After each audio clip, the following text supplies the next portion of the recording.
शासकीय योजनांचा लाभ सर्वसामान्य जनतेपर्यंत वेगाने पोहोचला पाहिजे। कामातील दिरंगाई आणि उदासीनता खपवून घेतली जाणार नाही असा निर्वाणीचा इशारा महसूल राज्यमंत्री योगेश कदम यांनी अधिकाऱ्यांना दिला। रत्नागिरीतील जिल्हा नियोजन समिती सभागृहात महसूल आणि जिल्हा परिषद प्रशासनाची तब्बल 6 तास मॅरेथॉन बैठक घेण्यात आली। यावेळी विविध विभागांच्या कामकाजाचा आढावा घेण्यात आला।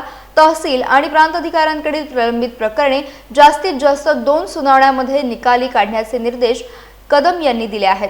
जिल्ह्यातील 18,671 घरकुलांपैकी केवळ 2,909 लाभार्थ्यांना मोफत वाळू मिळाल्याबद्दल त्यांनी तीव्र नाराजी व्यक्त केली। तसेच दगडखाणींची ETS मोजणी, अतिक्रमण निर्मूलन, रोजगार हमीची कामे, जलजीवन मिशन आणि शाळांमधील स्वच्छतेच्या कामांना गती देण्याचे निर्देश देण्यात आले।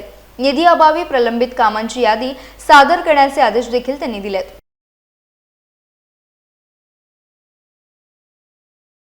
रत्नागिरी जिल्हा प्रशासनाला आता टार्गेट बेस्ड कामाचा स्पष्ट अल्टिमेटम देण्यात आला। जिल्हा नियोजन समिती सभागृहात महसूल, अन्न व नागरी पुरवठा, भूमी अभिलेख, ग्रामविकास आणि जिल्हा परिषदेसह विविध विभागांच्या कामकाजांचा सविस्तर आढावा घेण्यात आला।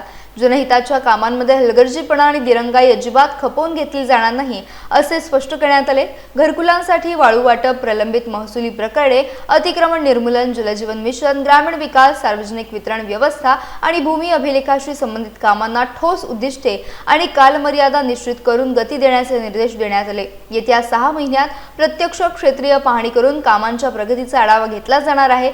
समाधानकारक प्रगती न दिसल्यास संबंधितांवर नियमानुसार कठोर शासकीय कारवाई केली जाईल असा इशाराही देण्यात आला।